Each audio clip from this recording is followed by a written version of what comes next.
Welcome back, family. Yep, this is a live stream. I'm probably gonna split this into like an actual YouTube video so then people could watch it later. But today we're gonna be looking at some of the darkest TikToks once again. But as y'all know, you know what I'm saying, before the video starts, I just want to thank all my channel members, all 53 of these beautiful people. And then we're gonna hop right into the video. Hold on. So yeah, these are actually some crazy TikToks that I found, I'm not gonna lie. So he said, touching this AM tower will I don't say that. Touching this AM tower could eliminate you. Point of view, this is why you never touch an AM tower. I don't even know what an AM tower is. Is that like just another word for saying the cell towers? I hope so, probably. Climb, man. Oh, no, it's on. It's on.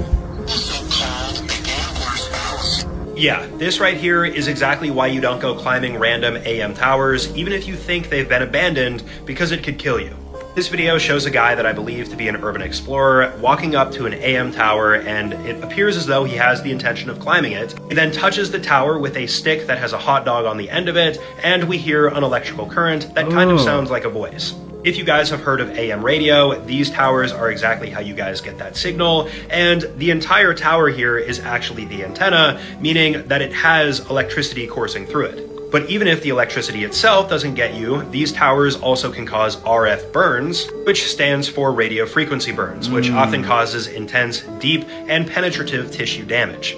And even if you test a tower that you think has been abandoned and the hot dog doesn't do anything, it might just be off for maintenance and they might turn it on while you're climbing it. So just don't mess around with it. And if you are still going to mess around with one of these towers, at least now you know the risks. I don't know why you'd want to mess around with a tower like that. Kim Kardashian just had a brain scan that revealed she has low brain activity. So Kim went to a celebrity doctor to have this scan done. And what it revealed is basically what everyone has been saying about her for years now. You see, the activity in the front part of her brain is lower than it should be. And that can apparently make it harder for her to manage stress. Now, in response to learning this, Kim said that it can't be and that she does not accept having low brain activity.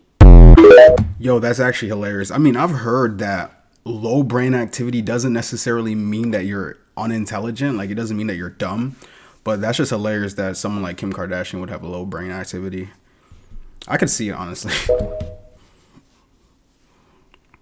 Studies show that 48 feet is when falls for an adult human have a 50% mortality rate, and anything above 84 feet, survival is highly unlikely. Which made me wonder, what are some of the highest falls humans have ever survived? Bear Grylls actually makes the list back in 1996, way before he was famous for Man vs. Wild, and he was just a 21-year-old British soldier. During a parachute training over Zambia, his chute failed to open and he survived a 16,000-foot drop, landing on his parachute backpack and fracturing 3 vertebrae. And just 18 months after that accident and lots of physical therapy, he ended up climbing the summit of Mount Everest. In 1981, Larissa Savitskaya was the sole survivor of Aeroflot Flight 811 over Russia. The passenger plane collided with a bomber, killing 37 people between both planes, and Larissa survived by being in a fragment of the plane that took 8 minutes to glide to the ground. 17,000 feet, and it landed somewhere softly in a swamp, but knocked Larissa unconscious upon landing. Nicholas Alcamade was a British World War II soldier who bailed out of his gunner plane with no parachute, free-falling 18,000 feet and landing in dense snow near Berlin. He walked away with only a twisted knee and some bruises, but then he was captured by the Gestapo and held as a prisoner of war for a year. But the person who survived the longest fall ever was a Serbian flight attendant named Vesna Volovic back in 1972. Vesna was the sole survivor of JAT Flight 367 after a briefcase bomb exploded in the baggage compartment. She survived a 33,000-foot fall because one of the food carts trapped her inside of the plane when it depressurized while everyone else was blown out of the plane and fell to their death. She broke tons of bones and went into a coma,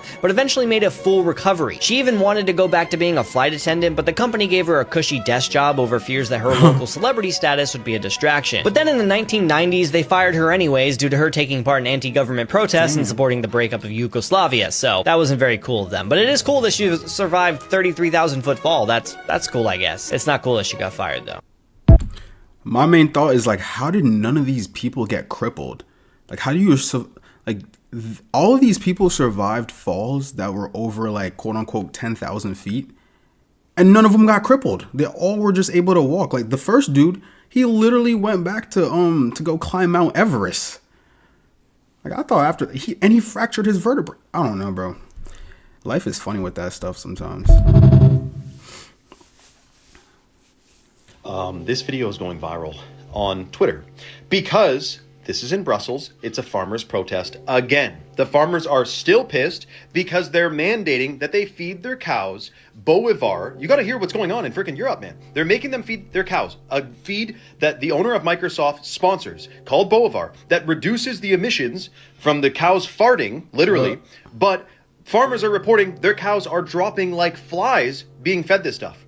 They push the police barricade out of the way and they hose the government building with manure or liquid freaking sludge, whatever, from their farm. They don't mess around. You've seen them dump truckloads of hay and manure and everything in front of the building. Now they're spraying the whole thing. And when the farmers wake up and all the citizens get fed by the farmers, whose side do you think the citizens are going to be on? You know what happens if you don't feed your cows the Boivar feed? You get taxed out the yin yang. You basically go bankrupt if you do not feed your cows. You know what? If you don't feed them this feed. Because what they say is, the cows are emitting too much emissions. That's causing the climate to change. And we're supposed to be hitting these climate targets. We need to reduce emissions by such and such percent. The only way to do that is if little ass Belgium over there in Europe feeds their not even that many million cows, probably not even a million freaking cows, Boivar. Meanwhile, China, with billions of cows, has no such policy at all. India, no cow fart policy. It's ridiculous. It's part of a plan. It's nothing to do with what they say it is. It's about control, and it's about this. That's what it's about, and you're naive and delusional and confused if you think otherwise. Now, they got more planned for us over here in North America with more GMO feed, probably Boivar. We know that they massively introduce antibiotics and all kinds of pharmaceuticals to the animals that are factory farmed in feedlots. It's totally toxic, and we've been eating this stuff our whole life. This is the importance of shopping local and organic, knowing where your meat's coming from, that it's pastured, organic pasture raised. Now, if you think it's time to start detoxing and supporting a small business, right now, Chalk is... I'm not gonna lie, that is absolutely insane. Like, why would they want to feed the cows that? Then they feed the people what they fed the cows, although the cows literally die from eating that stuff. That's absolutely atrocious. But I think the last thing we need to worry about is the cow manure or cow methane gas that they're saying that's messing up our atmosphere. And we need to really think about the jets. Like, you know what I'm saying? I love to fly every now and then, but like, I think what's really destroying our atmosphere is the gases, like the planes, the cars and stuff like that. Because they emit a lot of like CO2. You know who really emit a lot of CO2? Taylor Swift. They say Taylor Swift takes her jet everywhere and it emits like more CO2 carbon emissions than it needs to. So that's who really needs to stop flying, if I'm being honest. Is giving away free superfoods to help you get the... All right, we don't care about your ad. Oh, you bastard. Oh shit! Oh no. Oh hell no. Yo, this is why I can't. Yo, what the hell was that? Yo, that scared me so bad I like went back a video. That's crazy. What the freaky? Hell no, bro. I need to watch some of these videos before I put them in. I did not expect that. I'm so serious. Like, what? Monster energy drinks are getting exposed right now for containing something so shocking. I don't know why people drink them anyway. You know that M right there? It's not an M. Those are three separate characters. If you look closely, they are not touching each other. They are three separate characters from the Hebrew alphabet, specifically numerical. They look like exactly like the letter 666, the number 666 in Hebrew. And it says right on it, Unleash the Beast, Monster Energy. I mean, it's a biblical reference all over it. But look at these floaties, not the bubbles, but the floaties. Look closely. People are saying that it's nanoplastics, possibly, you know how there's nanoparticles in Coca-Cola? We don't know if it's that clumped together. All I know is if you watered your plants with this stuff, it would obviously unalive them. They would shorten their lifespan significantly. They would probably freaking coil up. The leaves would freaking burn off if you watered your plants with it. But people drink it for some reason. It's amazing because the natural world has energy drinks, things you can drink that give you energy. But the world we live in today, which is rebelling against the natural world and against God, has things like this with a million chemicals in it that's totally toxic, that is for some reason popular and people actually buy it, but only through lack of knowledge. Now, if you want a natural energy drink that doesn't fill you with microplastics and pesticides, and in fact, detoxes you, right now Chalk is giving away free superfoods. Dude, definitely never put Monster Energy into your plants. Like, do not water your plants with Monster Energy. That's the worst thing someone could do. You know what I'm saying? Natural water is always a wave to go. And if you want energy, dude, me personally, I just drink black coffee. I mean, if you want to add sweeteners and milk and whatever sugary things you want to add to it, that's cool. Me personally, I just go straight black, nothing in it.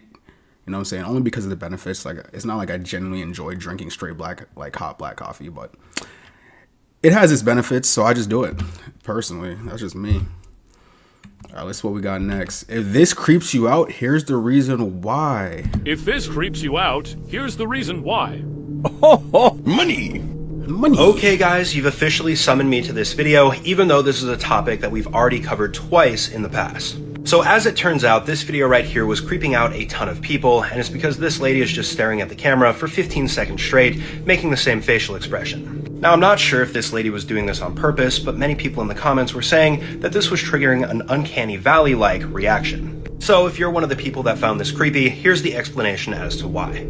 The uncanny valley phenomenon is a relatively new phrase that came about when AI started looking very similar to human, but not quite human. To put it simply, we have a graph here where the y-axis is familiarity, meaning people are familiar with it, and the x-axis is similarity to humans. The theory goes, as you go partway up this graph, things become generally more cuter because they remind us of humans. However, there's a little dip right here where things are not quite human, but they resemble humans, making them creepy. This has started a huge makeup trend where people have tried to make themselves look more robotic, all the while still trying to look human at the same time. Why the hell would Maybe you do this that? lady was doing the trend, maybe not, but that's how people took it. Dude, that uncanny valley effect, I feel like it's because, like, when you look into the eyes of, like, whoever, like the robot or the whatever creature they want to make it look human, like humanic, but not really human. I think it's just because when you look in their eyes, there's really no freaking soul. Like, you look in half of these people's eyes, you're like, yo, what the hell am I looking at? Like, look at these eyes. There's nothing behind that. There is literally no soul behind these eyes because there isn't. There isn't a soul. It just looks like a human. Like, this is like the fakest, like, looking thing I've ever seen in my life. Like, I don't know how to explain it. You can just tell. You know what I'm saying? It's probably just human instincts. Charlie Kirk hoax in under 3 minutes. Let's see. This straight. Charlie Kirk had no coroner's report, no church funeral, no burial site or grave, no official death certificate. Why has no official autopsy been conducted, nor any findings released? No ballistics report. Not a single eyewitness on the record, and an award-winning widow already taking over his show. Why was the entire crime scene destroyed within hours, erasing vital evidence? They tore down everything, including the Dairy Queen. Why were there no paramedics on the scene? Why was Charlie Kirk's body removed and illegally flown out on Air Force 2? Why did Donald Trump pardon a Navy SEAL killer whose shadow looms over this case? Why was the stadium mysteriously booked by Turning Point 4 months before his death? How was a massive high-tech stadium memorial produced in only 11 days? Why do multiple women publicly appear as Erica Kirk, raising questions of identity? Why are there no birth certificates for their children? No names revealed, no faces ever shown? Where is a video of Charlie playing with his kids at a birthday party, or picnic, or any other family setting? Why do Freemasonic and satanic symbols surround this tragedy with chilling precision? Interesting that the gun was found on property owned by Palantir. Isn't it interesting Kash Patel fired many of the heads of the FBI in that area days before the shooting? Do you find it interesting that Charlie sold his house 8 months ago for $5 million? That's crazy. If the father of your 2 young children was just brutally murdered for the world to see days ago, do you leave them home with the nanny while you go on podcasts grinning from ear to ear? Is it not curious that a 17-year-old first-time Donald Trump beauty pageant contestant won, and now Trump appointed a top attorney general woman who has no experience, who was also in his beauty pageant? This is only a fraction of the clues and evidence on this psyop. For those of you brave enough to look at the evidence while removing the preconceived emotions, the conclusion is undeniable. Dude, I've talked about this in like 100 different videos. If you go down the Charlie Kirk rabbit hole, I promise you, you will just go mentally insane. Like, you will literally just go completely insane because there's so many different conspiracies. The one I will say, though, is like Erica Kirk. I don't know why. Like, maybe it's just because, like, just the way how she acts. But like, something about her is just so like suspicious. Like, I don't know if that's just me, but like, just gives me like a really weird vibe. Like the whole situation, how Trump reacts to him dying, although they were apparently good friends. Like, it just seems like no one really cares, but like they do at the same time. It's like they care, but they don't care. So like, I don't know. Maybe, you know what I'm saying? Maybe it was an inside job and we just got told, oh yeah, some random kid just went up on top of the building and just shot him and then he got arrested. Who knows? This is why we, you know what I'm saying, hop into these conspiracy theories. What's up, chat? I see all of y'all in here. 200 people in here right now. Like, subscribe. You know what I'm saying? I wanted to start a challenge, but I don't know why this is not working, dude. I was going to do a goal of like, if I get 10 donations, I was going to try to do 100 push-ups on stream, but it's not working. Like, it's literally saying an error has occurred, so I can't even do that if I wanted to. All right, let's see what's next. This video is from 2010 of Obama and a younger Biden. You haven't seen him look that different. He doesn't just look younger, he does look quite different, but we won't make any clone claims here. But this is the moment that 30 million Americans allegedly received health care. Listen to this.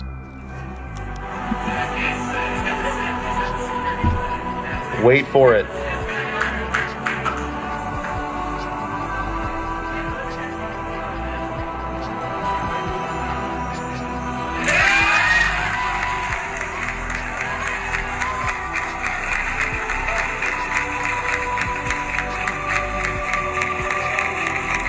Now, this is supposed to be like a feel-good video, right?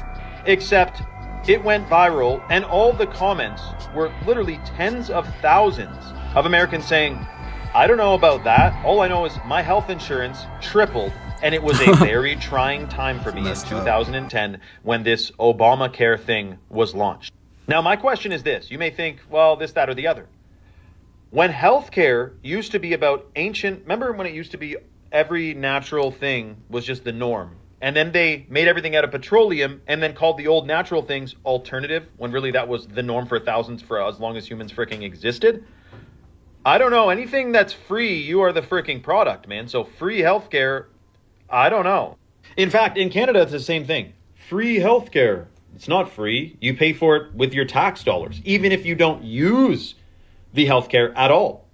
For a decade, you don't go to the freaking doctor, but you paid for a lot of other people's doctor's visits. Is that the optimal way this whole thing should go? And should we continue donating billions of dollars to countries around the world when our own countries have all kinds of issues? Appreciate the subscription. Let me know your thoughts in the comments below and follow for more. Notice that they talk all about health, but nothing ever has been mentioned in our curriculum and school system about superfoods. In fact, the very notion of them is like woo. Meanwhile, we know we're talking foods that have dozens and hundreds of times the nutritional value of regular foods. They are superfoods. And with all the chemicals in the food... Yep. It's actually kind of insane to see Joe Biden looking as like sharp as he is right now. Like, I'm so used to him just looking like kind of like dead on the inside. No offense to Joe Biden, but like it's very interesting to see Joe Biden look actually like visibly attentive in these situations. Like, he's clapping, like, you know what I'm saying? Joe Biden actually looks like, if he didn't go through that little dementia crisis right there, he could have been a decent president. But it is what it is, you know what I'm saying? Also, I was going to say something like, it's funny that they always try to say that like the alternatives, or not the alternatives, the natural thing is bad for you. Like, there's a lot of people that claim like, oh, if you eat a lot of eggs, your cholesterol will go up, all these things. I'm like, dude, what about the oil that everyone is currently just like frying their foods with?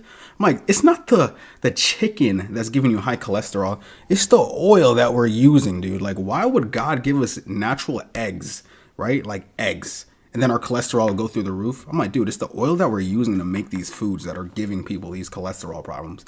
And that's just that. Like, I don't know why people always act like the natural. Yo, I'm not going to lie. Someone the other day told me I talk way too much when I do live streams compared to like actual videos. It is what it is, bro. I'm going to just keep yapping. So when did they switch out Selena Gomez? Because who the heck is this, y'all? Who is that?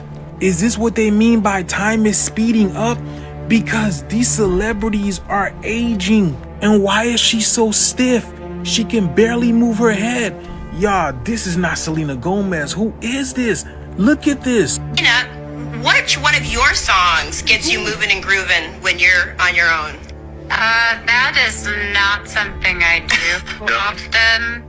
You know, every I will say when I'm with my sister or we're in the car, sometimes like Who Says is one of the songs but I was 16 and that's more of a nostalgic feeling. But no. Why does she sound like she's speaking through a speaker box, right?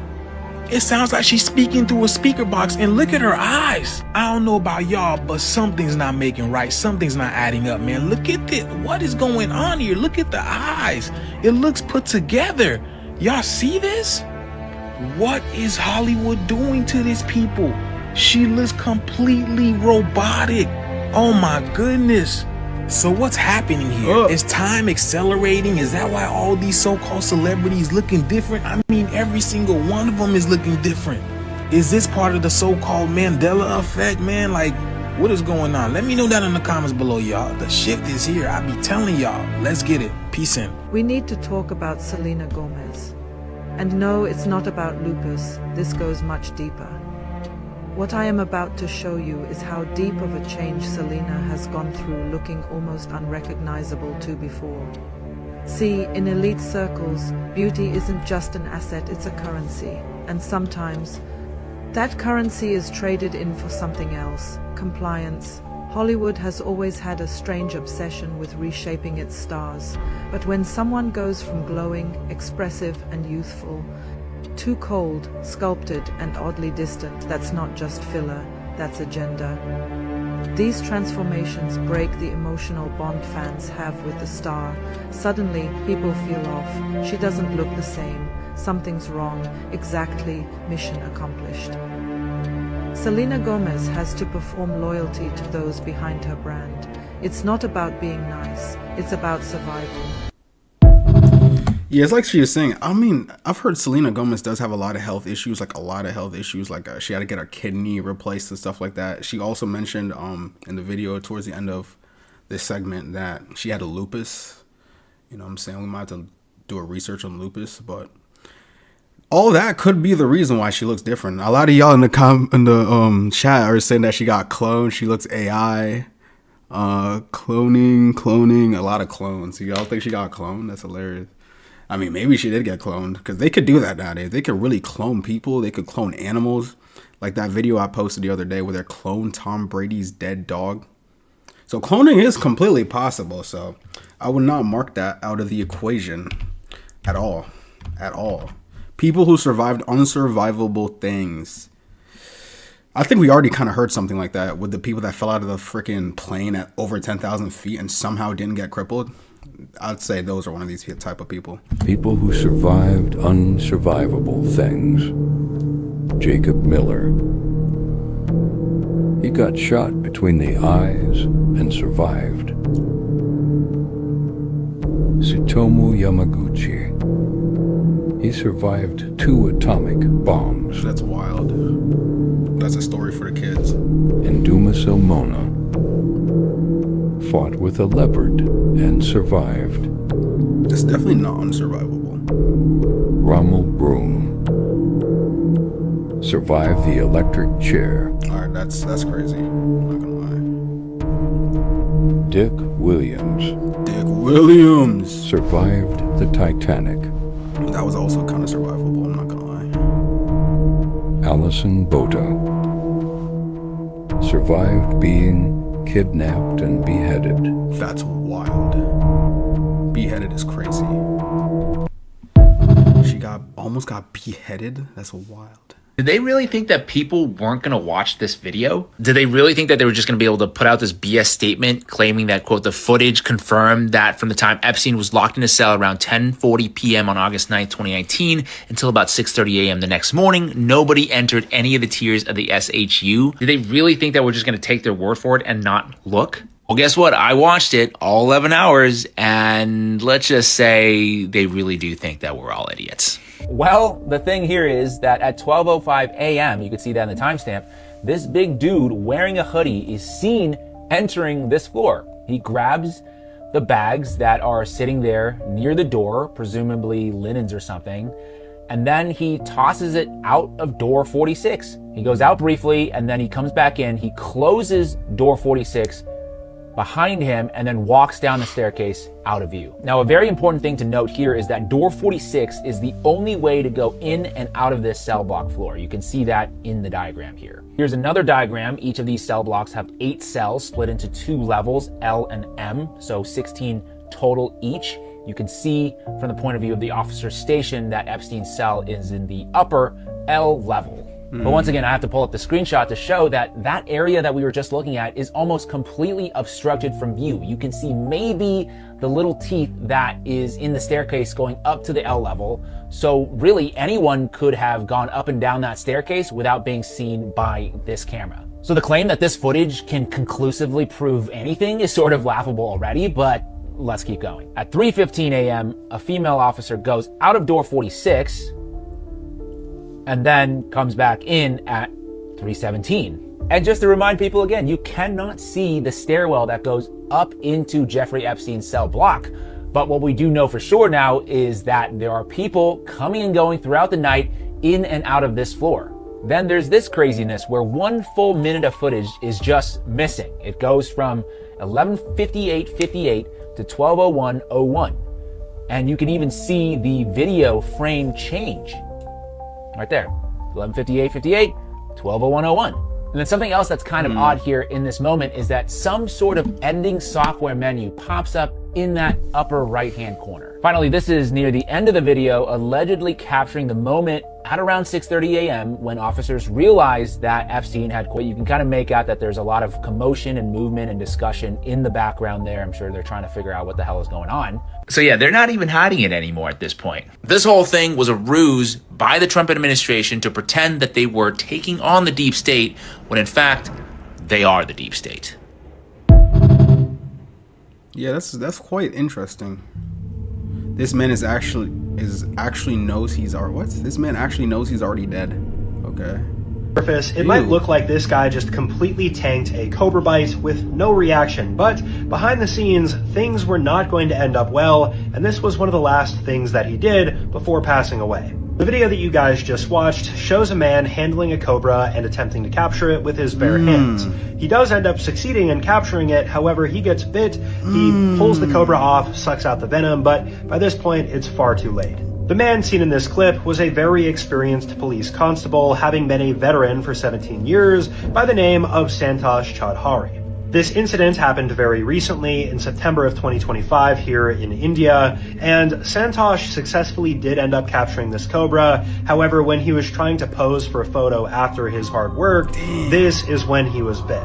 Pretty much directly after being bit, Santosh did go to the hospital despite his brave disposition here, but it was too little too late, and I'm not going to show this part, but the later second half of this video shows him on a table, them performing CPR on him, and him not being revived. He's pretty much gone by that point. Apparently, as of recently, this is a little bit more commonplace in India as well. People that are not quite qualified to capture snakes and not doing this in a safe way, then getting bit and passing away because they're handling dangerous snakes like cobras. As always, though, let me know what you guys think about this in the comment section below. Drop a comment, letting me know what you want to see next, and I'll see you guys in the next video. Peace out. Dude, he was good too. Like, he captured it and it was good, but then he tried to flex. He tried to show off to the camera like, yo, guys, look, I'm him. I have a cobra in my hand, and it didn't bite me. And then guess what? The cobra bit him. And sadly enough, he ended up passing because he wanted to flex. He should have just grabbed it, you know what I'm saying, and throw it. That's it. You don't got to do all that.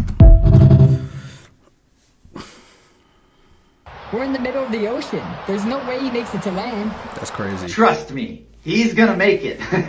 You have no idea who you're talking about. Meet the albatross. It's a huge seabird that's known for having the largest wingspan of any bird on Earth.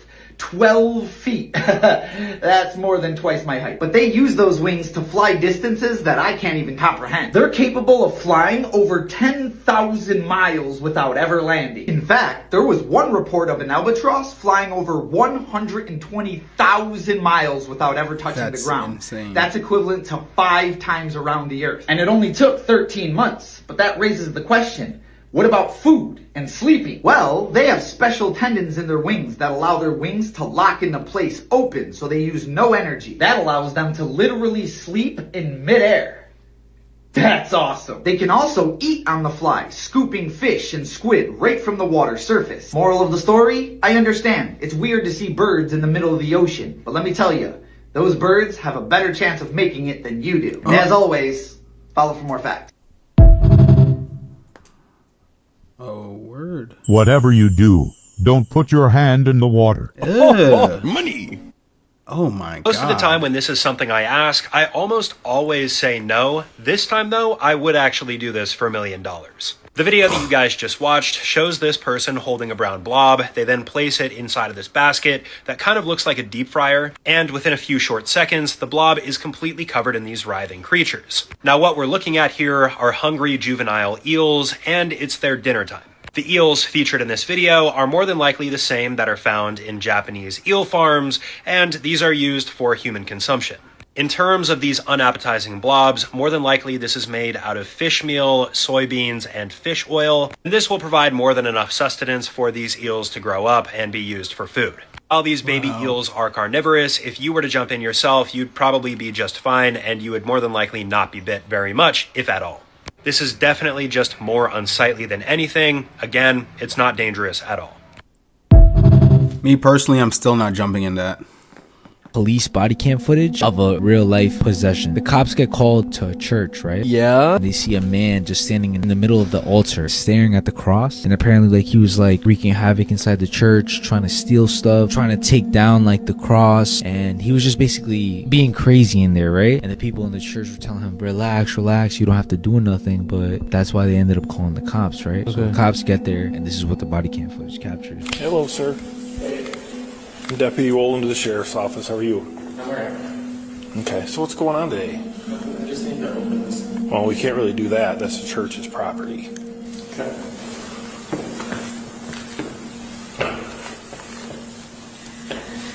Oh my god. Wait, does that multiple times? What the hell? So how'd you end up here today? Because I'm Jesus. I mean, for me to help you, you have to talk to me.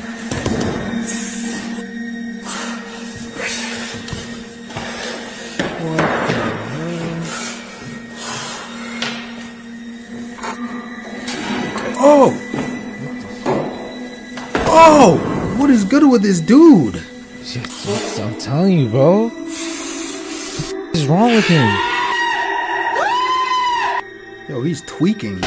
He's tweaking. Yo, what the? Get back! 20, can you step up 660? No! Wildin', bro. Yo, tase him, dude.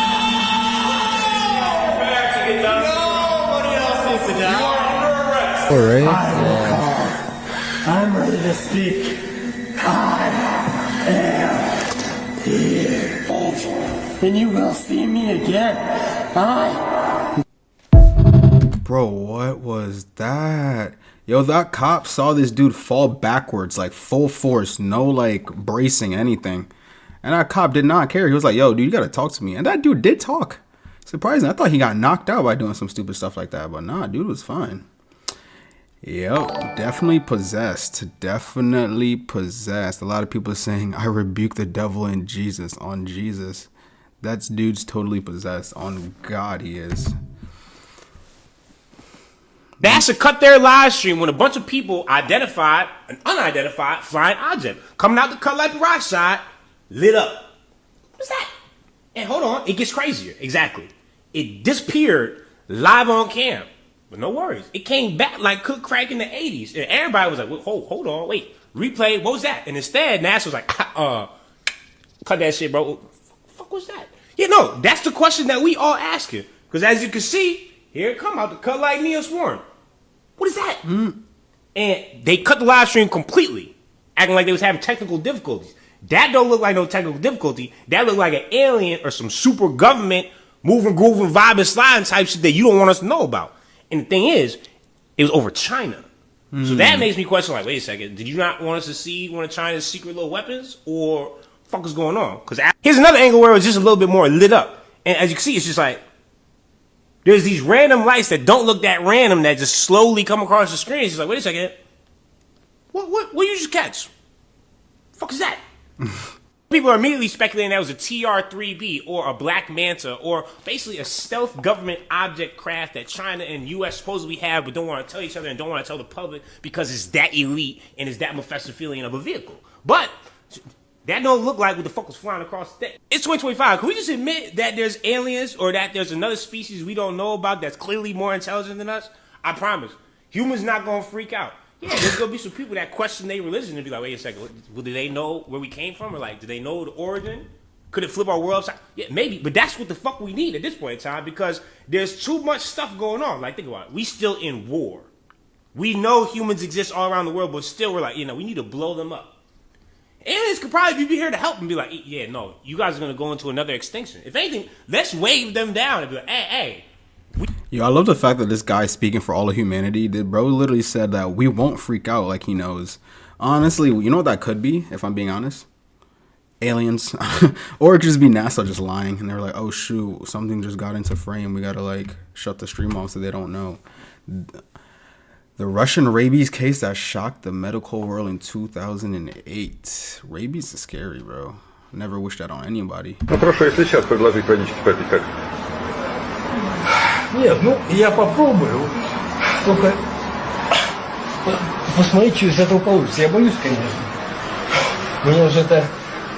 Ему было плохо после воды. Так, ну тогда не надо. Ну давайте попробуем. Ну если будет нехорошо... Не надо. Тогда никогда. Не надо, тогда не надо. Ну вот, а сейчас вот, значит, воздухом, если вот так вот подуть. Ну, сразу такой. Вот такой. Ну, такой, не знаю как, вот рефлекс, наверное, создается. Вот нет воздуха, ну и лежу. Что? Вот нет воздуха такого сильного, ну и лежу. Как идет воздух, притом, сразу начинается рефлекс. Dude, I have no idea what he's saying. Hopefully he'll be good. All I know is that with rabies, if you drink water, apparently like your whole soul just like rebukes water. And I like water. Talking about water, I'm about to drink some water right now. And I love my water, so no rabies for me, hopefully. In 2015, an Australian guy took 3 Snapchat videos of his exotic birds and put them on his story. 15 minutes later, his buddy texts him asking, what was in the window behind you on that last one? He pulls up the videos and sure enough, in the last one, you can clearly see someone is pressed against the glass. Nothing comes of the Snapchat videos, but a week later, he hears banging coming from that same door in his house, and he gets his phone out and he walks over to film it in case there's someone there. There isn't, but he uploads the video to YouTube anyways. The next day, someone sends him an enhanced version of that video where as he's walking to investigate the noises, someone with a mask on is standing in the corner of his house. He goes to the police, who look at the video and they're like, sorry, that is a masked intruder in your home. That's crazy, dude. Remember how we all thought it was weird that UVU was renovating the courtyard where Charlie Kirk was assassinated? Only a few days after the fact. Then how a UVU official addressed this, saying that it wasn't an attempt to cover up anything, that the paving work was already on the calendar as part of a planned campus renovation. Well, it turns out that UVU was reaching out to construction companies on Saturday, September 13th, only 3 days after the assassination. Text messages were obtained by Project Constitution via a GRAMA request, which allows the public to request access to government records, including state universities. Now, the names are redacted, but it shows that as early as Saturday, September 13th, they were looking to paver the whole area, and that the guys in the construction company were en route to do that. And this one's weird. Maybe that would be good. My guys are well trained in keeping quiet. Why do they need to be quiet? The exchange goes on to say that the university wants to get rid of all of the sod. The contractor asking if there's anybody on site that they should coordinate with, and someone responding, just get her done, thank you. Usually a renovation like this would have to go through approvals and funding, not to mention it was a crime scene. Plus, if this was previously planned, would you need to be asking all of these questions, including making design decisions? So you have to wonder, how did they get this approval? And who gave it to them, and why? As always, I want to hear what you think about all of this down below. No comment. Right, things that used to look creepy. What do you mean used to? Like, don't start scare. What was scary about firefighters? What What do you mean? It looks like a Pokemon, a Squirtle on his head. That's not scary. Doctors now, right? Surely not. What? Why would they wear... What the hell is going on? Mickey and Minnie Mouse now, right? They're not scary. For the love of everything. Ew. You're lying, Sharon. Oh my God, what in the Halloween is going on? A diving suit now. Looks like that If I one saw thing that from in the water, SpongeBob. I'd have a heart attack. See, that one doesn't look... Easter Bunny now. Well, that looks scary to me right now. What are they used to... Who makes these costumes? I'm telling you, that's not real. Look at the kids, they're screaming. Santa Claus now. During Christmas time. For the love of everything. What do you mean the Teletubbies have always looked the same? They've always looked the same. That's crazy. What? Ah? No. Get it, buddy. Like I'm saying, Charlie Kirk conspiracies, it goes deep. We get it. We have a breaking news story. This is the biggest news story that I have ever seen in my life. We have a handwritten receipt of a victim being trafficked from Jeffrey Epstein to Donald Trump. Be ready to pause this video, read this image that I'm about to put on the screen, and make sure not a single American goes another day without knowing that this image exists. What the hell? In that image, we could see that the victim's name was redacted, but we could see her sale price for $22,000, and she was being described as fully depreciated at the time that she was sold to the sitting president of the United States. I don't know if this will get through to MAGA or not. I don't think it matters. We need to make sure not a day goes by where there is a single soul in this country that does not know this document exists. Sold is crazy. Yo. People are getting weird. Not Ariana Grande. Is this the age of Aquarius? Carl Jung actually said the age of Aquarius would be a time of moral collapse. A time that reminded him of those dark centuries where the culture of antiquity was slowly falling into decay. And when the confusion around morals is at its height, a new revelation will dawn for humankind. He said it will no longer be possible to ignore or write off evil. Though this is the age of distortion and confusion and moral loss, as Jung taught us, this will all lead to something. This isn't happening at random. This is by design, designed through interstellar forces we cannot fully comprehend. And this will lead to revelation. Perhaps the revelation is that humans have incredibly dark, sick parts of themselves, buried underneath their psyches. And in the past we hid these parts from each other, pretending to be the good husband or the good wife, the good politician or the good celebrity. But now the fragmented pieces of everyone's subconscious are coming out and they can't even help it. Now we get to see evil. And can you really understand good without understanding evil? So maybe we're here to understand evil. That's our revelation. And the degree to which we understand evil is the degree to which we can free ourselves to one day being good. This is complex though, and I could be wrong. What do you think? I think humans are definitely aliens. Just combined with monkeys. I'm just gonna say it. It shouldn't exist. This place shouldn't be here. Machu Picchu isn't even the only city in the area that's 8,000 feet high. Yana Picchu is even higher.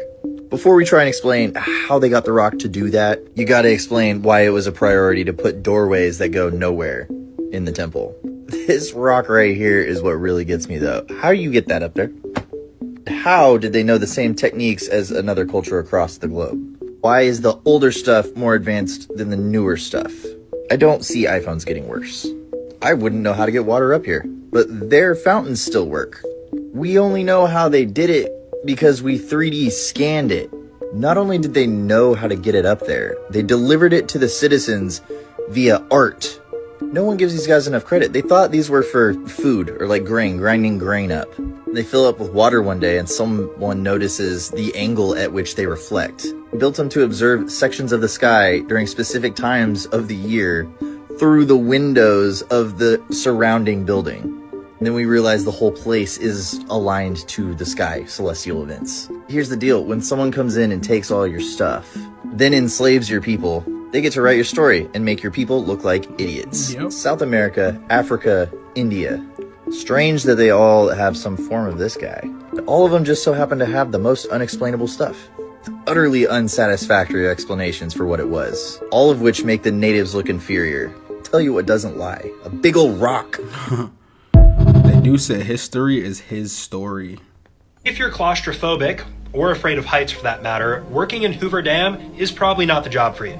This is another TikTok that I got tagged in. It shows a person walking down a pretty dimly lit corridor with this vent at the end of it. And the caption says, POV, you're working in Hoover Dam and this is your only source of fresh air. And they're really not exaggerating here. For those unfamiliar with the Hoover Dam, this is what it looks like. It is absolutely massive. You can drive on top of it, and it blocks up the Colorado River on the border between Arizona and Nevada. The inside of the dam has a bunch of machinery and inner workings, just like many other dams. And in order for fresh air to get inside, ventilation shafts were built that are large enough for people to walk through. And if you look close enough while you're on top of the dam, you might be able to see them right here. This is exactly what it looks like. Personally, I've been to the Hoover Dam several times. I would try this out, but it would still probably freak me out and make me feel vertigo. For those of you that have been and you've stood on top and looked down, let me know if you guys felt vertigo, because it felt like I was about to fall off. It's crazy. Come take a closer look. Ew. This Whopper isn't what you think it is. Brace yourself. First ingredient? FDA-approved chemical preservatives. Strong enough to keep this thing alive for weeks. Inside, it's pure decay. But with the right chemicals, they make it look brand new. When the meat starts to rot, they just burn it. Not to cook it, but to hide it. As long as it tastes good, who cares? And those grill marks you love? Half the time, they're painted on. Our special blend of ingredients guarantees the perfect Whopper every time. Getting hungry? So after all that, you still thinking about taking a bite? You're already infected. Brain rot reels.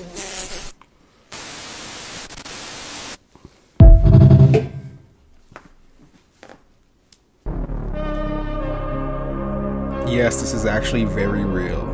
Two castles that look so close together. Indeed, both holding this is very, very cool. However, I think a lot of people are making up their own stories in their head when it comes to these two castles, so I'll give you guys the basic rundown. The video that you guys just watched was recorded in Northumberland, England, and it shows two old castles that are in close proximity to one another. This one, a little bit larger with square structure, and this one appearing to be on an island not too far off the coast. The square structure that you guys see is Bamberg Castle. This was a settlement and more so a fortress with military ties, whereas the second castle is Lindisfarne. It's a little bit smaller, and this originally was a monastery for monks before becoming a settlement that overlooked this harbor. I know a lot of people thought these castles might have warred with one another, or people might have been in love with each other from different kingdoms, but from what I can tell, that doesn't really seem to be the case, and they're approximately a half-hour drive by car from one another. Still, it's really cool seeing these castles, especially being so close to one another. History is pretty cool.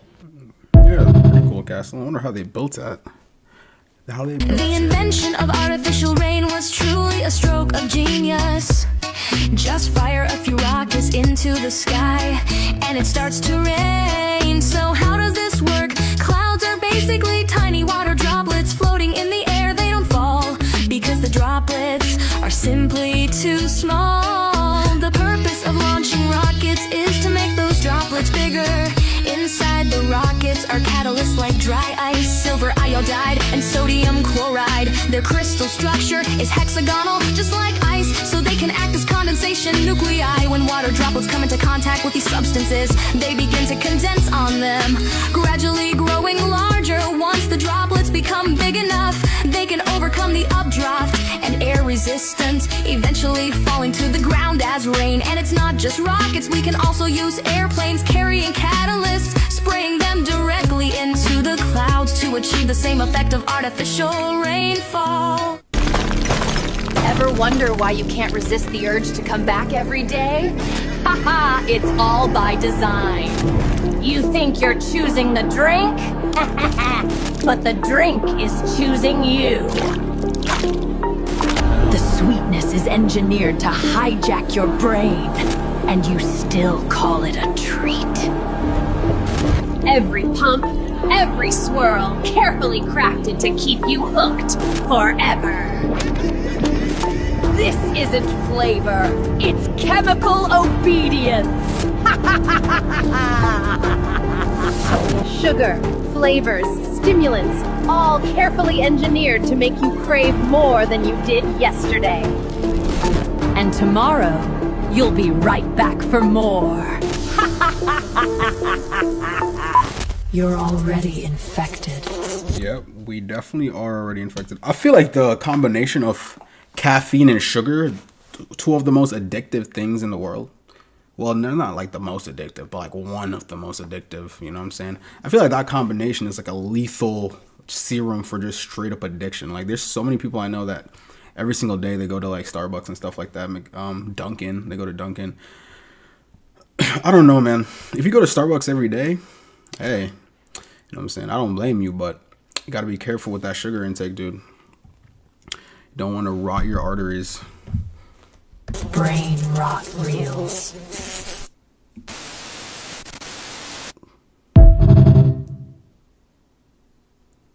Bro said this chat. is a real photograph of. Hold on. What's up, chat? Yo, 436 people in here. Amazing, amazing. Like the video. We got 87 likes. Let's aim for 100. So if you haven't liked the video, like the video. Bro said chat with us, brother. What do you want me to say? Hello, brother. Good morning. I mean, it's not morning. It's like afternoon right now. It's like 2 p.m. here on the east side. All right, let's go. This is disturbing. Trump grabbing Bill Clinton's pee-pee. Interesting. Trump and Bill Clinton. And it kind of makes the recent Epstein email disclosures make a little more sense. So this is one of the emails released by the House Oversight Committee recently, detailing an email chain between Jeffrey Epstein and his brother Mark. As you can see at the bottom, Mark and his brother Jeffrey are talking about Donald Trump at the beginning of this email chain. At one point, Epstein states that he's with Bannon. I'm assuming that's Steve Bannon. And then Mark Epstein, Jeffrey's brother, emails him and says, ask him if Putin still has the photos of Trump blowing Bubba. If you don't know, Bubba is a very common nickname for former US President Bill Clinton, who Trump claims publicly that he hates, but who he has had a very close personal friendship with in the past. And I don't know about you, but I don't typically just grab my friends on the crotch. This is definitely a strange photo. If you even check out the top of that email chain, there's another weird message. And Mark Epstein, Jeffrey's brother, emails him saying, you and your boy Donnie can make a remake of the movie Get Hard. Hey, yo. Now, could this possibly be true? Could there potentially be photos of Donald Trump blowing Bubba, aka Bill Clinton? Obviously, I do not have the answers, but this is an official piece of information released by the US government, and this rabbit hole goes extremely deep. I talk about this stuff all the time on my channel, The Conspiracy Files, which you can listen to as a podcast. I've done hour-and-a-half-long deep dives on Trump and Epstein and Clinton and Epstein recently, so if you want to learn more about this deep, dark rabbit hole, please, I encourage you to go check those out. Bro, is it me or is Trump and Bill Clinton's face in this thing red as hell? It's either they just got sunburnt or they are super embarrassed. One or the other. Like, I don't know if it's just me, but they look red as hell. He looks awkward as hell, and he looks like he's giving an awkward laugh. I don't know what's going on down here, but yeah, something awkward is going on here. Or they got sunburnt. Like I'm saying, sunburnt or just awkwardness. You know what I'm saying? You know when you like, you know what I'm saying? Sometimes you feel a little awkward. You get a little bit, I mean, I don't get red because I'm black, but like, you know what I'm saying? You get a little bit heated, a little bit. So this guy likes to secretly set things on fire. He also just happens to be a firefighter. Now the guy's name is John, and John is 35 when this story starts, and he's living in Glendale, California. But John has a big problem. Even though he works as a firefighter and he mainly handles arson investigations, he also loves starting fires. Like, he'll low-key set a whole-ass building on fire, and then later he'll show up to investigate. And so, of course, he always figures out the cause of each fire because, you know, he's the one who secretly started it. And he does this a ton. Like, he sets all kinds of fires, and no one knows it's him. And one day, in 1984, John gets the urge to start yet another one. So he builds an incendiary device using a cigarette and some matches and flammable glue. Then he drives to South Pasadena to this home improvement store. And there he goes inside, and when no one is looking, he lights his incendiary device and he places it on a foam cushion and he just walks away and leaves the scene. And the fire catches and slowly it starts to spread, and then kaboom, the flames get out of control. And this creates a big structure fire, and unfortunately, 4 people die because of this. And later, the firefighters show up and the sheriff's department rules the cause as an electrical accident. But John hears this and he's like, no, it wasn't. He starts arguing with them like, no, someone deliberately set the fire. It's like he secretly wants credit or something. But anyway, soon he goes and he sets another fire, and then another one, and then another one. Then he'll later investigate and he'll pinpoint the cause with accuracy.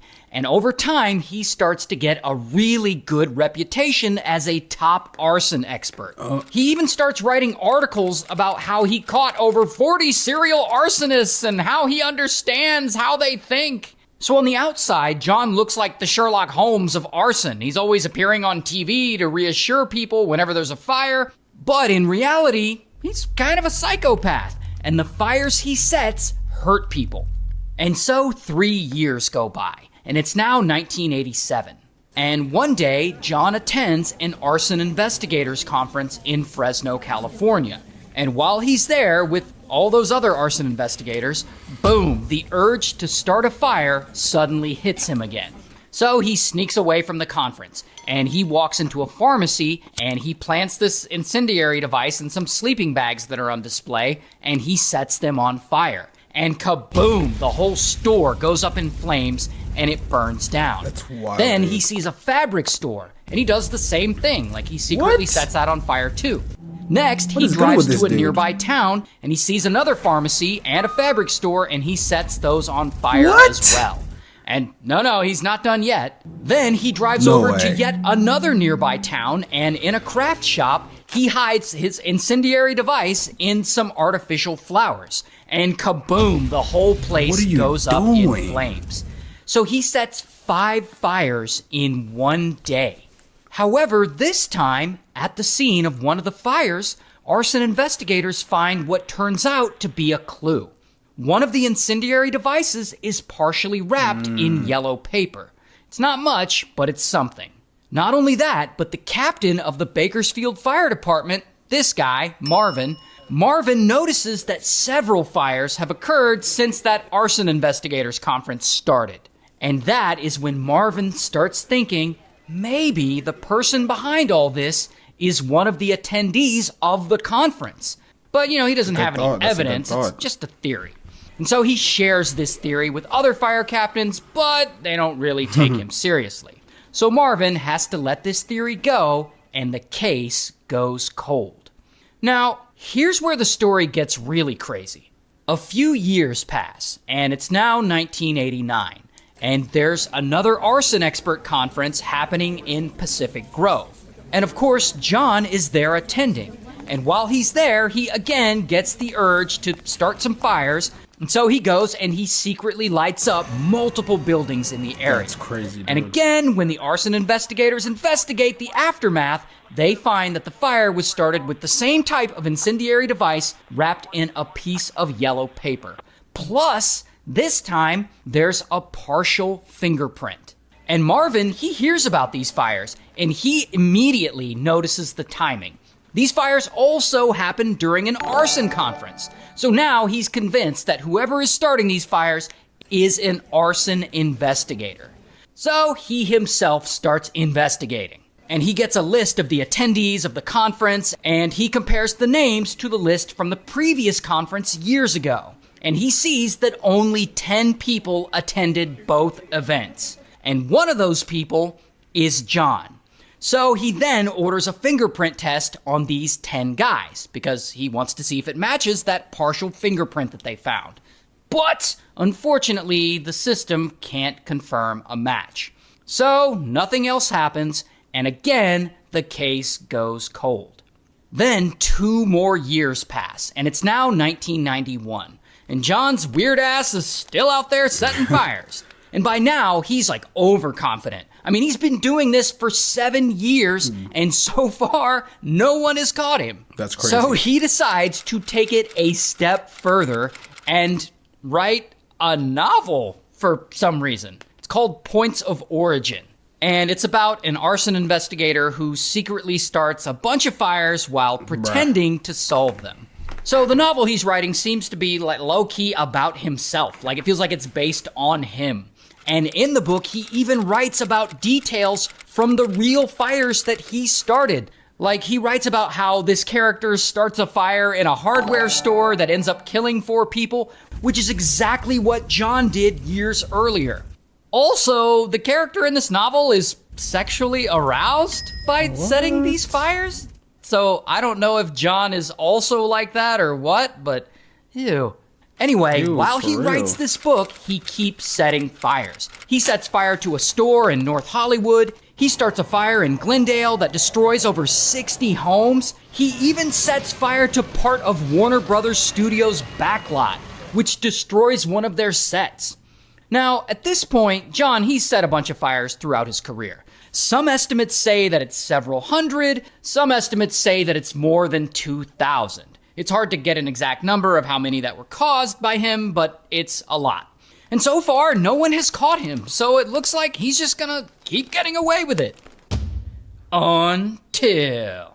Now, at some point, the fires have become too frequent to ignore. I mean, it's gotta be the same person behind all of them. So, a special task force is created to find whoever's behind these fires. And this task force decides to retest the partial fingerprint found at the craft shop fire years earlier with a newer, more advanced system.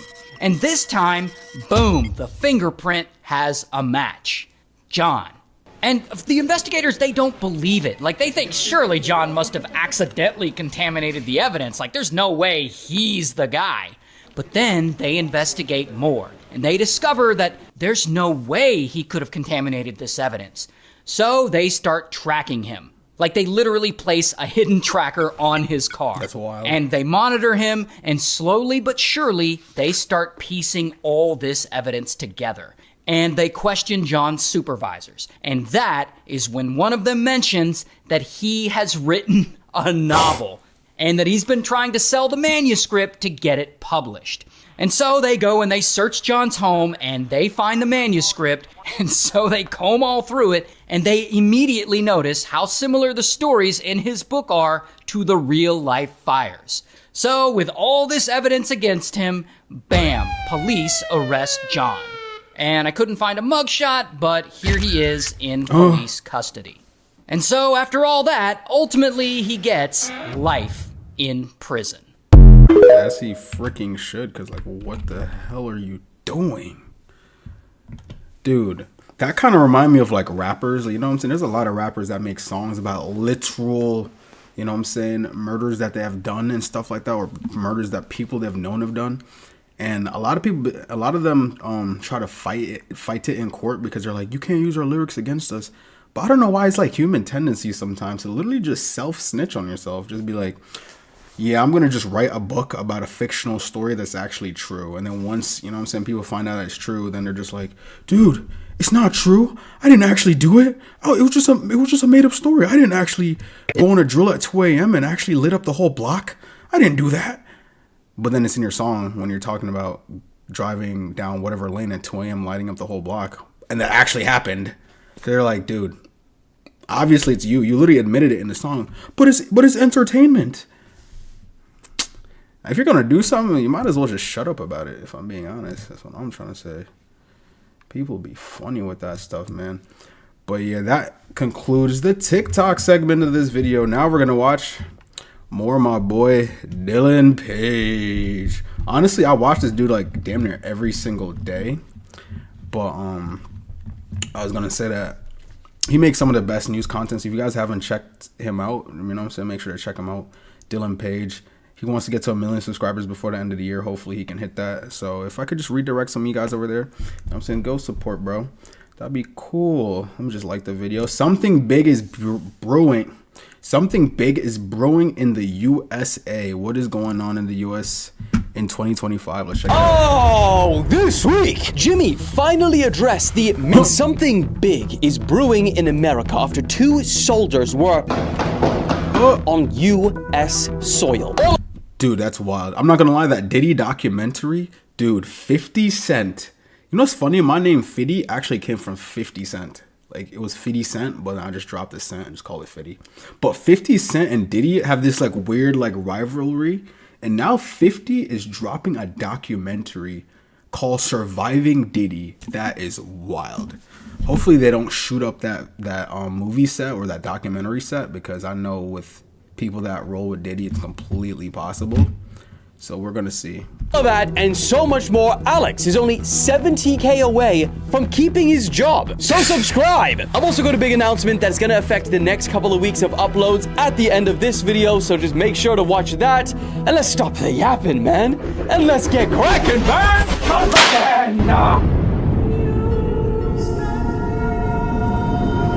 Woo! We are back! Okay guys, just quick note before I want to begin. Alex is okay, and I just want to thank all of you on his behalf for all of the well wishes. If Alex wants to explain what happened and all of that, he will do so in the comments. I don't want to say anything for him, but just so you guys know, he's okay now. Until he gets fired, if we don't hit 1 million. So make sure he is okay. Let's get into this video! Okay, we got a lot to cover today, so let's quickly talk about something I never thought we'd be saying. Is Mr. Beast actually falling off? Well, yesterday, Jimmy addressed exactly that, and those recent comments and claims online, and surprisingly, he apologized for it. So, for those who don't know about all of the yap online, basically, there's been a string of videos that he's put out, and a lot of them have performed lower than his average, and we're still talking insane views here, so let's just really keep that in perspective.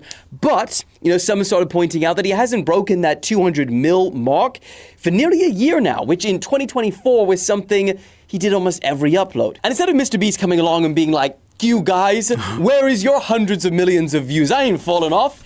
He did something a little bit different. He said, after some reflection, I just want to say I think some of our newer YouTube videos haven't been as good as I wanted.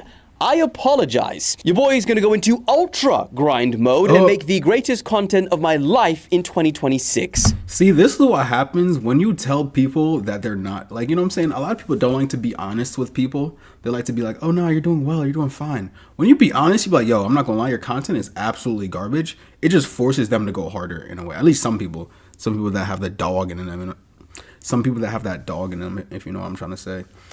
But Mr. Beast, I wouldn't say he fell off, dude. I don't know if any of you guys watch Mr. Beast, but he still gets like hundreds of millions per video. Like, you know what I'm saying? You're not going to always get hundreds of millions. You know, you're not going to, I mean, he does always get hundreds of millions, but you're not going to always be keeping up that like best video streak where you're getting like 200, 300, 500, damn near 1 billion views per video. You know what I'm saying? There are going to be those videos that just don't hit because people are tired of seeing the same thing, but you know what I'm saying? I think Mr. Beast is going to do phenomenal in these next coming years, dude.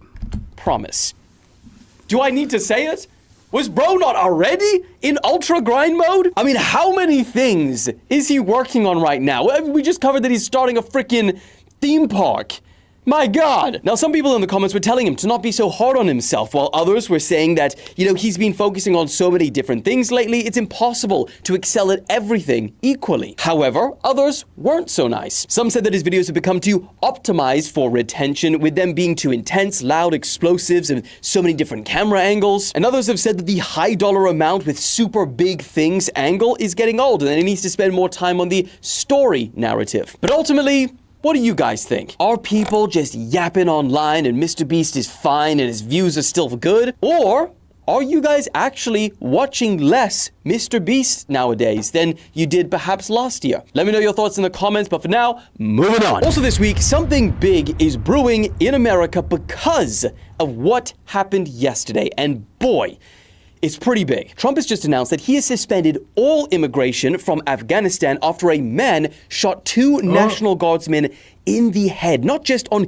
U.S. soil, but just blocks away from the White House. That's crazy. The symbol of the American presidency. Now, the suspect, who was later identified as a 29-year-old from Afghanistan, reportedly ambushed these 2 soldiers on the streets of D.C. after turning a corner. According to U.S. Marine and field reporter Julio Rosas, a National Guardsman who was not armed with a firearm used a pocket knife to the suspect, and another guardsman responded to the gunfire and shot the suspect multiple times. It was 4 times, and he survived. What? The suspect reportedly shouted Allahu Akbar. Police haven't confirmed that detail yet, but that's what this guy is saying. Now, let me just state this very clearly. They are treating this as a massive deal. The FBI are investigating the incident as a possible act of international terrorism. We've seen statements from former presidents like Barack Obama and Joe Biden. Trump called it a crime against the entire nation. And they've even now deployed 500 more National Guard members to Washington on top of the 2,200 already stationed there. President Trump has asked me, and I will ask the Secretary of the Army, to the National Guard, to add 500 additional troops, National Guardsmen, to Washington, D.C. Now, reports state that this man entered the country in 2021 under Operation Allies Welcome, which was special immigration protections under Joe Biden that he granted tens of thousands of Afghans when the U.S. withdrew from Afghanistan that year. Because they came on a plane along with thousands of other people that shouldn't be here, and you're just asking questions because you're a stupid person. You can't get them out once they come in. Yeah, the thing about Trump is that he just doesn't give a flying F, bro. You think Trump, he will tell you to your face, if you could be like, you could have a mental disorder. He doesn't care. He'll tell you like, yo, you're low-key, like, you know what I'm saying? Like, he just doesn't care. I mean, at the end of the day, you kind of want someone like that, I mean, I guess it depends. You want someone to be like strong, but not necessarily like heartless. You want like ruthless. It's like this weird mixed balance that you want. You know what I'm saying? You don't want someone that's too up here, because that's when you get a dictatorship. But you don't want someone too down here, because that's when people just walk on you like you're nothing. Came in and they were unvetted, they were unchecked, and it was disgraceful. But here's the other little bit of a twist. The man also applied for asylum just last year, 2024. That would have seen him go through additional vetting under the Trump administration, but he was approved for that. And then in the biggest twist of it all in this whole story, the CIA director, John Ratcliffe, he just came out and told Fox News that the shooter actually worked with US government entities, including the CIA, while he was in Afghanistan. That was the thing that led him to get granted the visa to come over to the US. So why now he suddenly switched and actually carried something like this out is a bit of a mystery. Apparently he's not cooperating with questions from authorities, and we have no idea of the motive just yet. And the fallout of this whole situation could be massive, because Trump is already saying that we now must re-examine every single alien who has entered our country from Afghanistan under Biden. That could be thousands, if not tens of thousands of people. I must unfortunately tell you that just seconds before I went on, Sarah Beckstrom of West Virginia, one of the guardsmen that we're talking about, highly respected, young, she's just passed away. It's just happened. She was savagely attacked. She's dead. So, big things are going down in the US right now, but I guess when are they not? So, I'll keep you guys updated, but for now, moving on. Also this week, oh my lord, something that looks straight up out of an apocalyptic movie happened in Hong Kong. And what's even crazier is that an ancient construction method that's been around for 2,000 years there may have caused one of the deadliest fires in Hong Kong's history, modern history. This morning, the world is waking up to scenes of body bags being placed in ambulances, and not one or two, but 7 massive high-rises still on fire as we enter the second day. And the death toll keeps on rising. Currently, as of the time of recording, it's 65, but nearly 300 people are still missing. So this number is likely to continue rising by the time you watch this. So you might be wondering, what the hell happened? Well, in a pretty eerie turn of events, just 2 days before this fire broke out, an article was published explaining Hong Kong's recent attempts to try and phase out this traditional bamboo scaffolding method. And as I mentioned, this dates all the way back to the Han Dynasty, but they said that this is because of fire risks and safety weaknesses. They need to start to get rid of it. Mainland China, they banned bamboo scaffolding in 2022, but when there were talks of the same happening in Hong Kong, there was huge backlash from residents saying that this technique, has cultural heritage and it needs to be maintained. And on top of that, many people pointed out to the fact that, we haven't had really any issues with it before. Like, the disasters like this and deaths from fire in Hong Kong is actually extremely low. But, that article's worst case scenarios a couple days later, came true. A fire is believed to have started on the exterior of just one of the building's scaffolding. But due to the bamboo and the mesh wrapped around the scaffolding being so highly flammable, I mean, just for example, this was what the building looked like days before, it spread rapidly from building to building until 7 out of the 8 apartments in the Wang Fuk Court complex were completely engulfed. People were trapped on the top of the building screaming for help, and firefighters couldn't even get inside for a long period because it was burning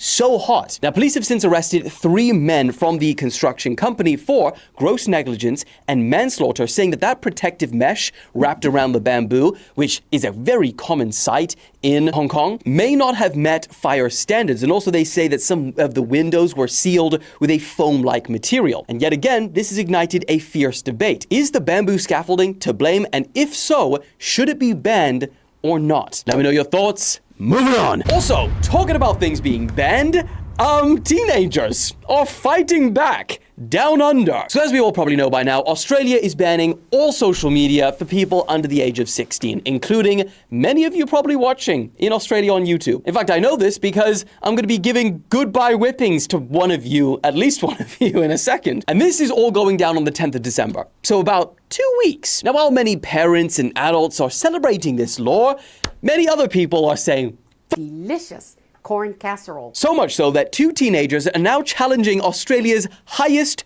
court.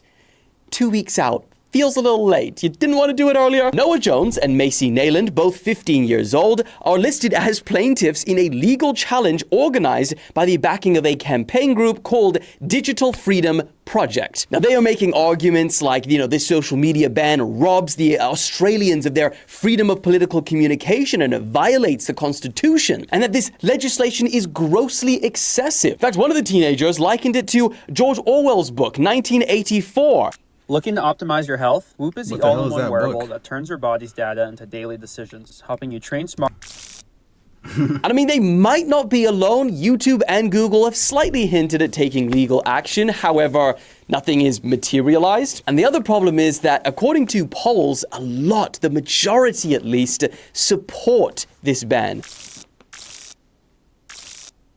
It has got support. I mean, as we know from the story we cover with Meta, the research indicates that social media, in particular for young people, it can have harmful effects. Not only is there psychological effects like anxiety, depression, but also we've got things cited like misinformation, enabling cyberbullying, and even harmful depictions of body image. And in fact, they're so serious about this that they're threatening social medias who fail to comply with this and allow 16-year-olds on their platform $50 million. But also, apart from just social media companies, they might not be the only ones.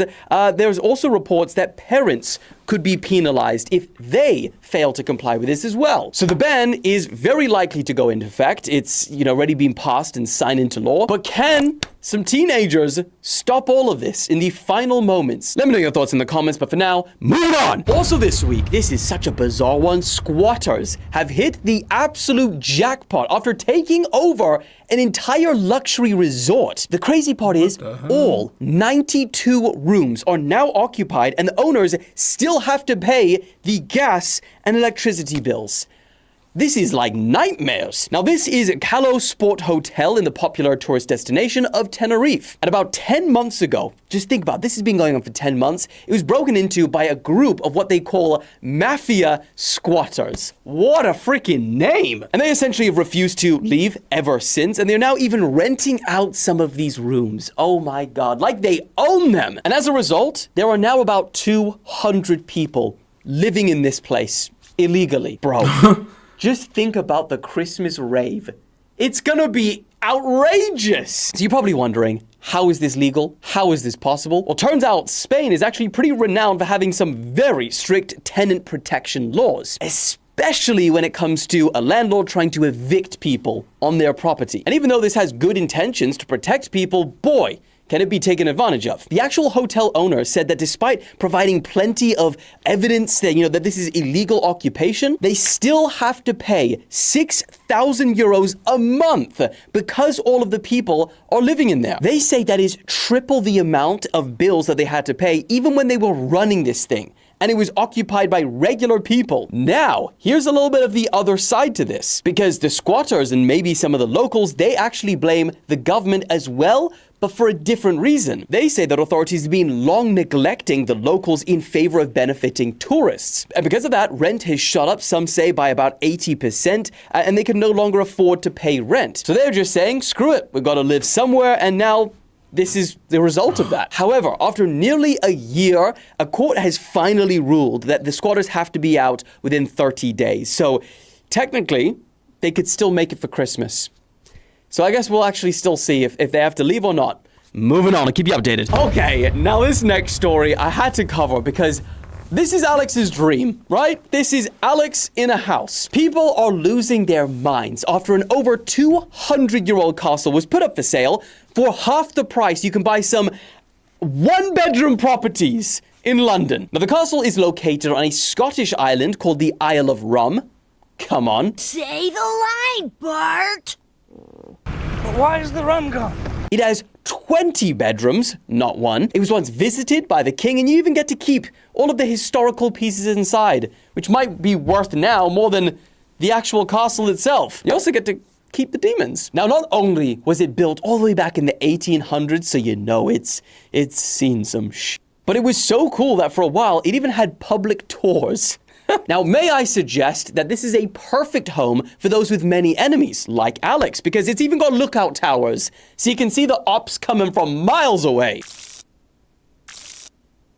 Now, there are just a couple minor downsides. You know, the heating might be a little expensive, no insulation in there. The cost of monthly exorcisms might add up. And if you did just want to demolish it and build a 5-story car park, well, you might have problems actually getting the permits, because this building, could be your new home, is an A-listed building, meaning that it's of national importance or whatever. But you know, upside is if you and the homies wanted to have one bedroom each, you're only looking at $37,000 and you get to live in a castle, because the total price of this place, $750,000.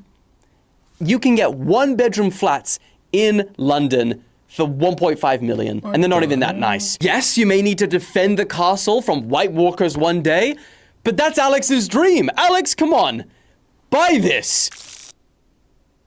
Moving on. Okay, that is it. I know we haven't done public whippings in a while because I thought that you guys were behaving yourself for a while, but nay,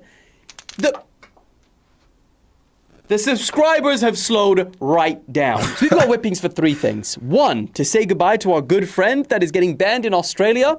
He'll be whipped. And also for the petition to address petitions and not fire Alex. No and no. Get 1 to 5K and then let's talk. You guys think I listen to petitions with 200 likes? That's not the people speaking. Remember, they kick, scream, and cry so that you don't have to. And you remember to subscribe. Goodbye!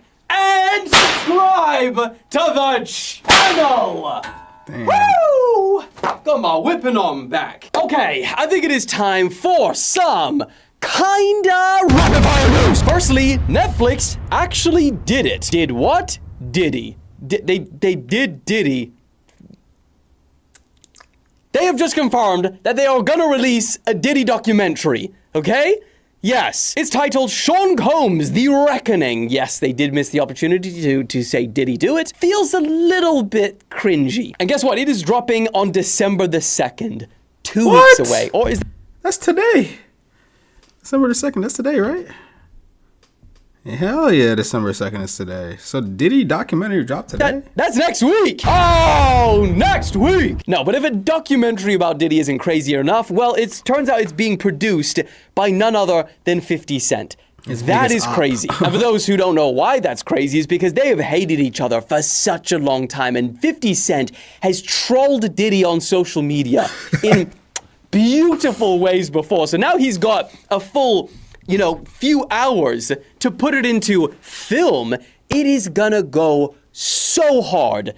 Pause. Against Diddy. It's gonna be crazy. Now, we don't actually know a lot about this so far. All we know is that it'll be a 4-part series. Yes, sir. And it will include never-before-seen materials and exclusive interviews with those formerly in Diddy's orbit. This is gonna crash Netflix when it arrives. Next! Oh, and one thing that is actually crashed Netflix is the final season of Stranger Things. Yes, yesterday it finally arrived. And I mean, clearly, this thing is so hyped that yes, Netflix crashed after the first bunch of episodes were released on Wednesday night. That's what we call a good start to a grand finale.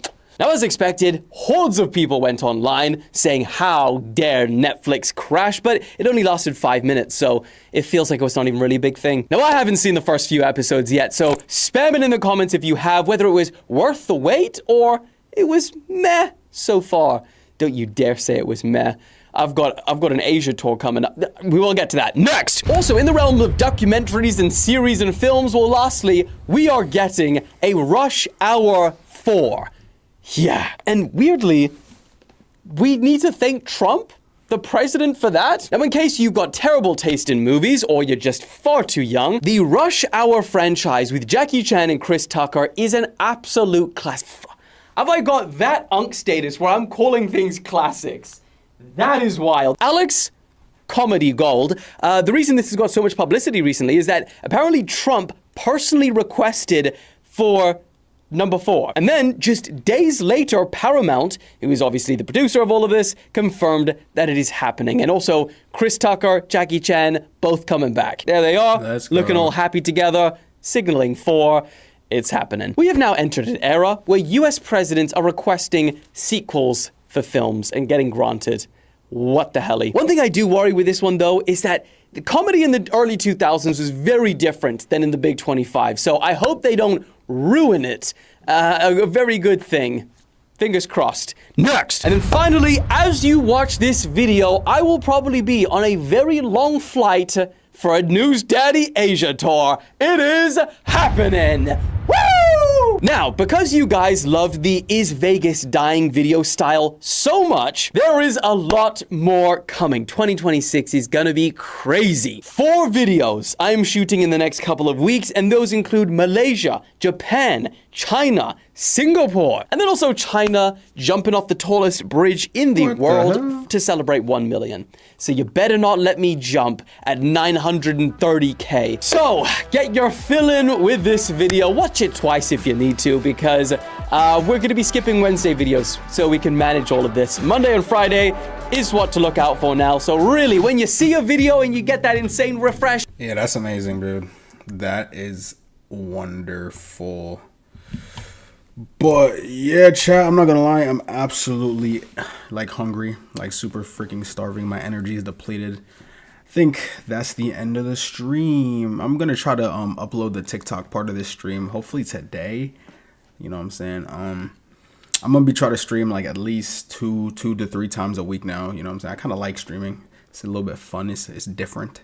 So if y'all enjoyed the video, like the video, subscribe if you haven't already, join the famity.